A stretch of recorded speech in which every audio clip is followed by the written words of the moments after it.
Good morning student. Online tutorial Hindi class lecture 19 में Hindi grammar के class में स्टैंडर्ड 7th एंड 8th के बच्चों का स्वागत है। बच्चों, प्रीवियस चैप्टर में आपने भाषा, लिपि और व्याकरण के बारे में पढ़ा था।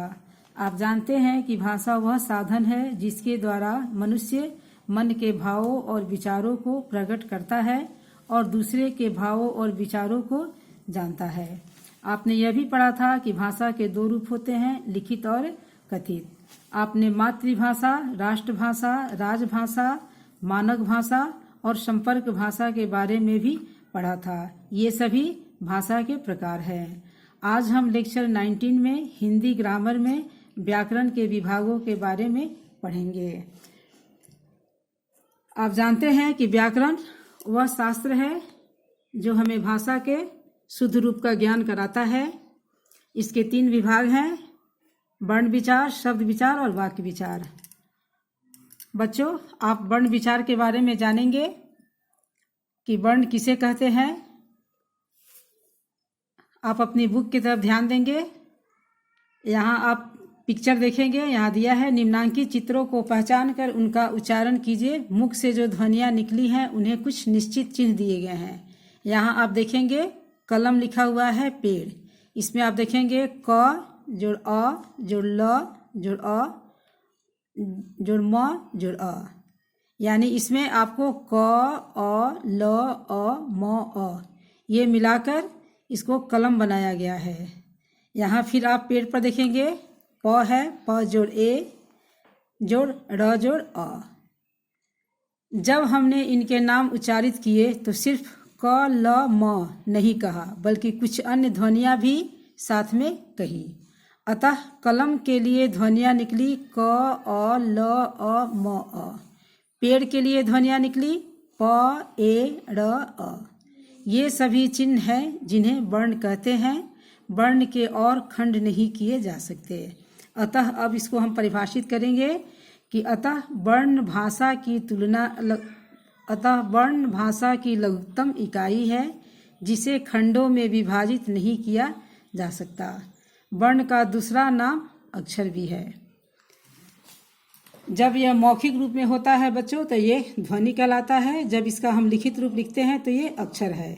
वर्णों के व्यवस्थित समूह को वर्णमाला कहते हैं। हिंदी में वर्ण 2 प्रकार के होते हैं, स्वर एवं व्यंजन। अब हम स्वर के बारे में चर्चा करेंगे कि स्वर किसे कहते हैं।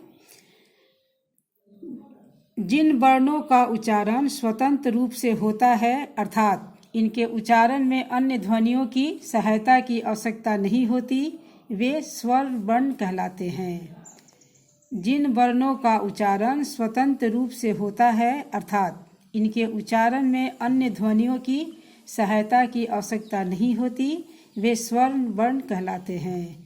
जैसे अ, आ, हर्षई, दीर्घई, हर्षऊ, दीर्घऊ, री, ए, ओ, औ। इन वर्णों के उच्चारण में हवा बिना मुख रुके मुख से बाहर निकलती है।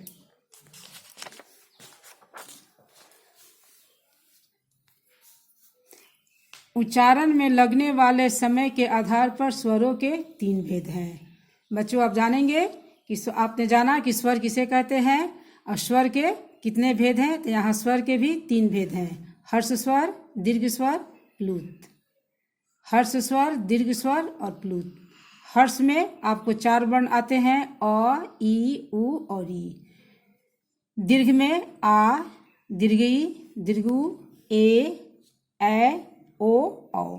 और प्लुत में है, यहाँ आप देखेंगे यहाँ कोई आपका वर्ण नहीं है, ये सिर्फ मात्रा है। अब आप जानेंगे कि हर्ष स्वर किसे कहते हैं। तो जिन स्वरों के उच्चारण में एक मात्रा का समय लगता है उन्हें हर्ष स्वर कहते हैं। जिन स्वरों के उच्चारण में एक मात्रा का समय लगता है उन्हें हर्ष स्वर कहते हैं। वे हैं अ, ई, उ, री। दीर्घ स्वर, जिन स्वरों के उच्चारण में हर्ष स्वरों से दुगुना समय यानी 2 मात्रा का लगता है उन्हें दीर्घ स्वर कहते हैं। वे हैं आ, दीर्घई, दीर्घ उ, ए, ओ, औ। अब है आपका प्लुत। जिन स्वरों के उच्चारण में मूल स्वर से लगभग तिगुना समय लगता है वे प्लुत कहलाते हैं। इनका चिन्ह है जैसे आप ओम। बच्चों आप ध्यान देंगे कि प्लुत स्वर का प्रयोग हिंदी स्वर में नहीं होता, हम संस्कृत में इसका मंत्रों के उच्चारण के समय करते हैं। स्वर की मात्राएं भी होती हैं।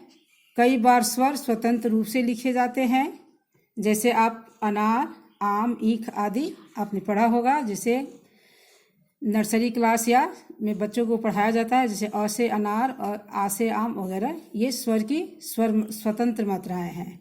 कई बार स्वर व्यंजनों के साथ जोड़कर लिखे जाते हैं, तब ये मात्रा का रूप लेते हैं।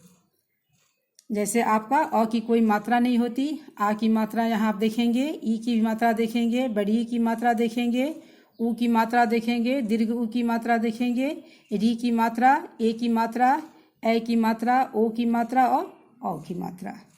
बच्चों आज आपने वर्ण विचार में वर्ण के दो भेद हैं, स्वर और व्यंजन। आपने स्वर व्यंजन के बारे में पढ़ा। नेक्स्ट क्लास में हम आपको व्यंजन वर्ण के बारे में चर्चा करेंगे। आज के लिए धन्यवाद।